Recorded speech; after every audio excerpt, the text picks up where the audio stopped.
Welcome in to another episode of my Dynasty Fantasy Football YouTube. Today, I've got my 5 takeaway series, dropping this every Monday from now until the end of the NFL season, covering that week's slate. As always, make sure to like, comment, and subscribe. Let's go. First one. So Anthony Richardson returned and dominated for fantasy football. Richardson ended the Jets season in their 28-27 victory. Colts are in the playoff hunt at 5-6, and Richardson was good. 20 of 30, 272 yards, touchdown, 9.1 yards per attempt. 10 carries, 32 yards, and 2 rushing touchdowns. The best news is he only took 2 sacks, no interceptions, did have 2 fumbles, losing one of them. So, Josh Downs, 5 catches, 84 yards, and a touchdown on 5 targets. Michael Pittman, 5 catches, 46 yards on 8 targets. He had more targets than Downs, but it feels like we've gotten to the point where Downs is the wide receiver 1 in production. Even though he's running less routes, he had less targets, no matter who's at quarterback. I think we'd prefer to start Downs over Pittman on a weekly basis. And then Alec Pierce came in for those long balls, 3 catches, 74 yards on 4 targets. Still the wide receiver 2 in routes, held Adonai Mitchell to just 12 snaps and 5 routes run. Mitchell did have that one long play, but all of these wide receivers are under contract for next year. I wonder what the Colts are going to do, because it seems like there's a little bit of a logjam on this team, and this is going to be a good passing game for Anthony Richardson. I wonder what it's going to look like, how bad it could look on a more run-heavy script than this one. Now, what do we do about this situation? For me, it's too early to do anything with Anthony Richardson, but Jonathan Taylor would be put on the block for me. I like Taylor a lot as a player, but he's not the same running back. He's not. He has not been an elite running back since 2021, either for fantasy football or for real life. He's struggled with injuries in all of the previous 3 seasons. Turns 26 in the offseason.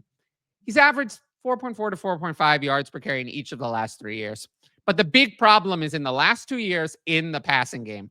Just 1.8 catches and 14.7 receiving yards per game in 2023 and 2024. Doesn't matter whether Richardson's quarterback or not.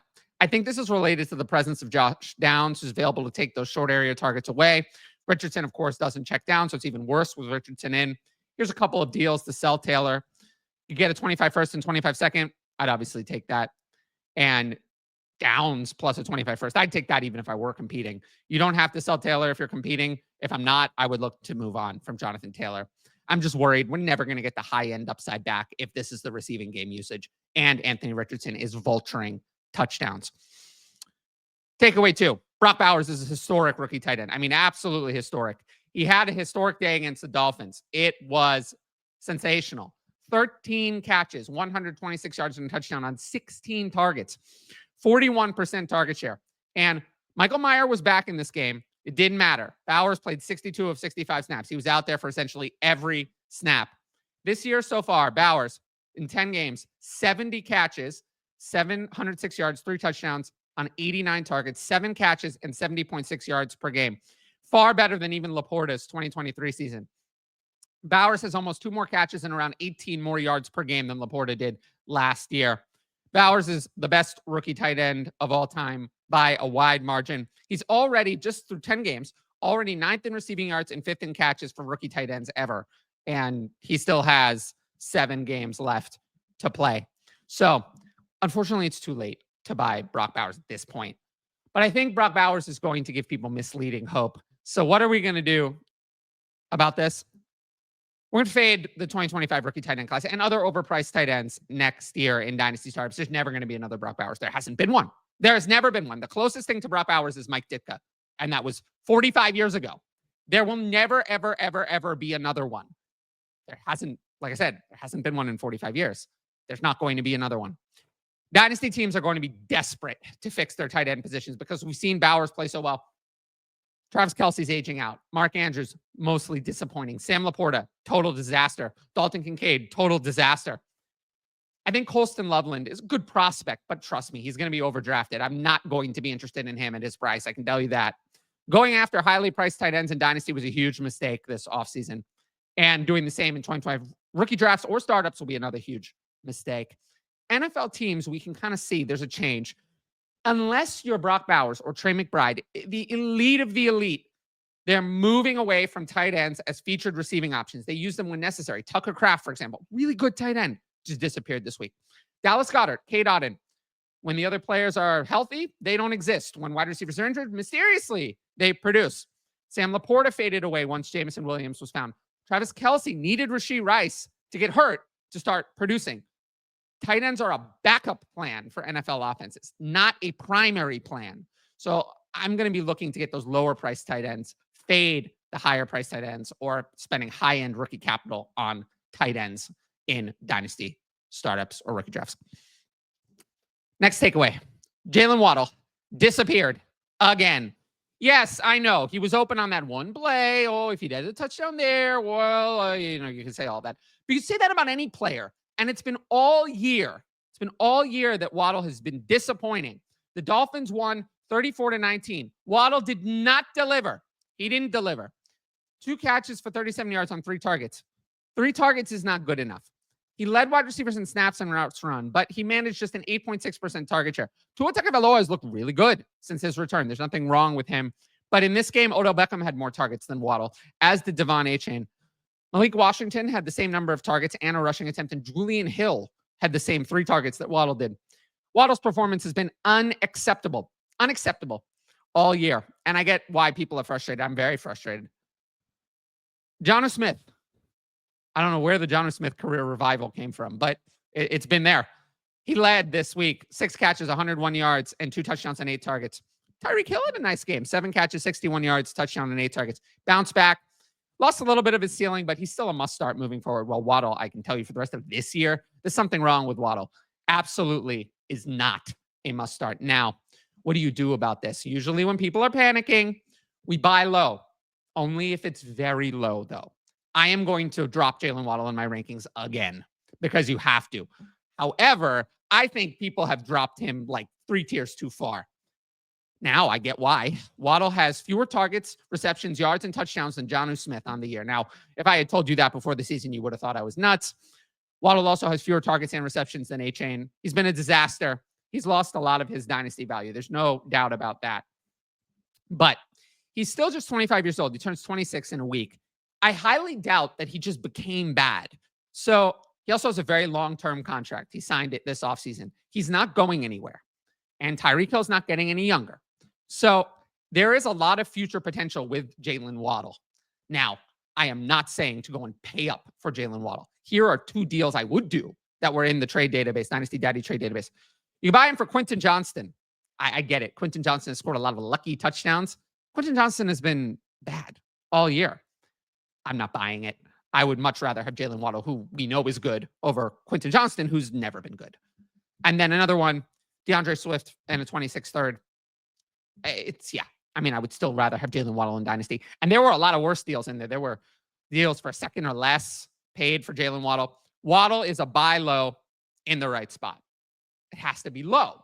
But if it's low, I'm still in on the talent of Jaylen Waddle long-term, although I think his ceiling is a lot lower than we originally thought. Now, if you like my YouTube content, you should sign up for the Patreon. Right now, and for the foreseeable future, I'm offering 7-day free trials at all tiers. You can come, you can try it for 7 days, no risk, and see what I'm offering. There's rankings, access to Discord, advanced questions for the YouTube videos, personalized fantasy advice, and all of that. If you want to know more about the Patreon, check out my why you should join the Patreon videos on the channel. Details everything I'm offering. With that said, let's go into our next topic. Next takeaway, Bo Nix and the Broncos offense exploded. They throttled the Falcons 38-6, and Nix was amazing. He had 28 for 33, 307 yards, 4 touchdowns, 9.3 yards per attempt, 2 carries, 5 yards. He even got there without rushing, which is unusual for Nix. He hasn't really done that much this year. He did this even without much of a wide receiver core, unreliable weapons across the team.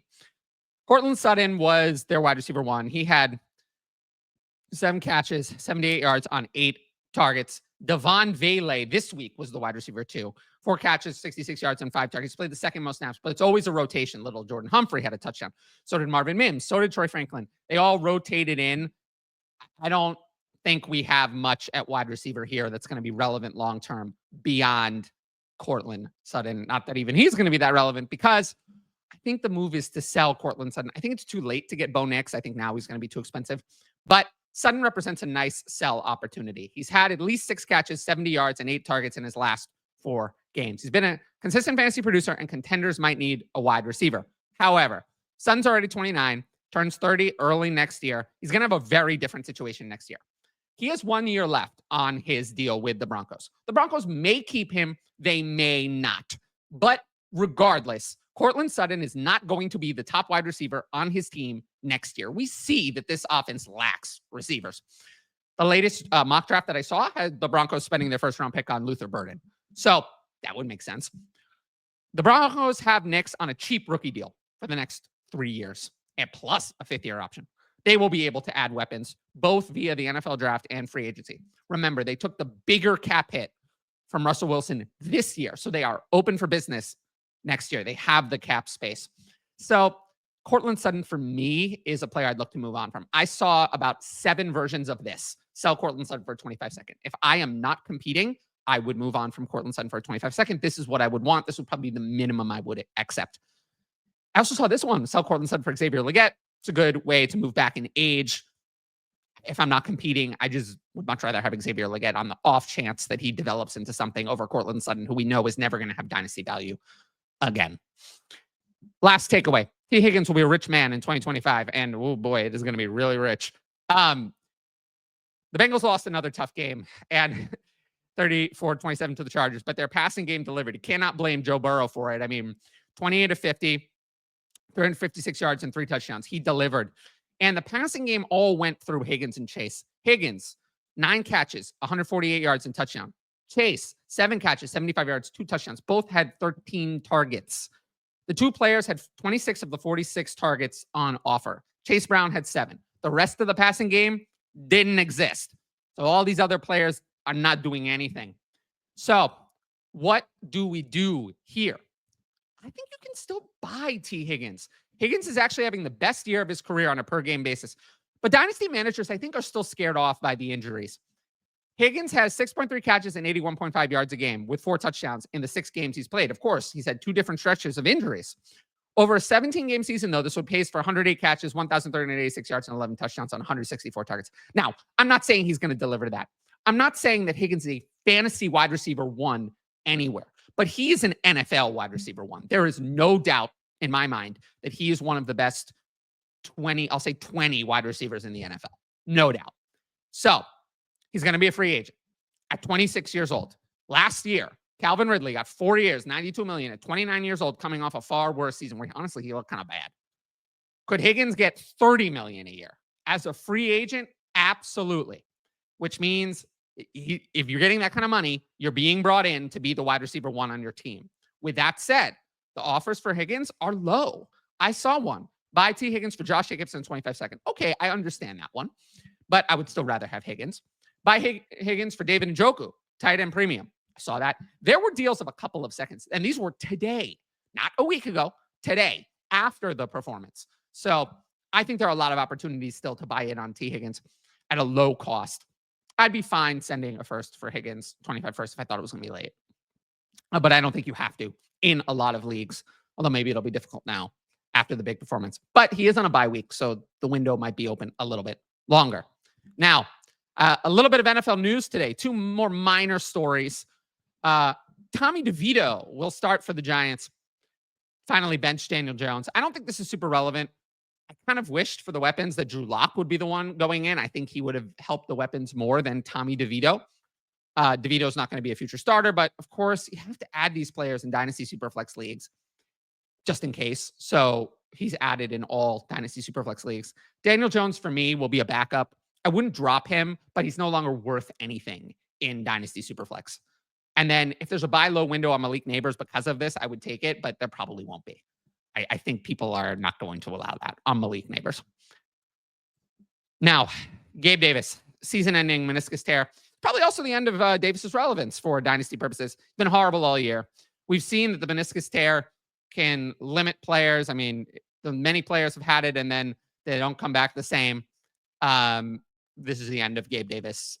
We can probably just stop talking about him. But I did want to point it out in that I don't know if Trevor Lawrence is coming back after the bye, but I think Brian Thomas played better this week. And I think he will, even if it's Mac Jones, Brian Thomas, I think, will shine over the rest of the season. And Brian Thomas will be worth a lot next year because he's been really, really good when not limited by the chest injury. Not that Gabe Davis really affects it all that much, but they'll have no choice but to feed Brian Thomas. Now, got one Patreon question that's kind of interesting, in line with a lot of what we were discussing earlier. For contenders, what players are trade targets to move your late first for in hopes of a title run? So, T. Higgins is one of them for sure. Absolutely. If there's some frustration with Jaden Reed and Zay Flowers, I would put in that group too. These are players, they're not going to deliver every week. The volume's not there to deliver every week. Jaden Reed was scripted out because of a heavy running game plan from the Packers. Zay Flowers, just some weeks it seems to hit, some weeks it doesn't. Those are players that are frustrating, but they could also have a blow-up week on any week. So unfortunately, you have to take the good with the bad. So those are some players I would consider. Now, you're probably wondering, well, what running backs would you buy? Never, ever, ever. I can't remember the last time the running back you could get for a late first was a running back I was actually willing to buy. Yeah, you could probably get James Cook or Josh Jacobs for a late first, but I'm not going to do that. So, yeah, typically the players I'm looking to buy for late first are frustrating wide receivers who are not valued as highly as they should be. Now, if you like the video, make sure to drop a like and leave a comment with your thoughts. As always, the best way to support the channel is to subscribe. And don't forget to hit that notifications bell so you can be notified about all my exciting content as it drops. Of course, if you want my best fantasy football advice, available on the Patreon. Dynasty starts at redraft and more. And don't forget that 7-day free trial. I promise you will enjoy the Patreon. Please check it out today. And every sign up helps support my independent content. But once again, thanks for watching, and I'll see you all later.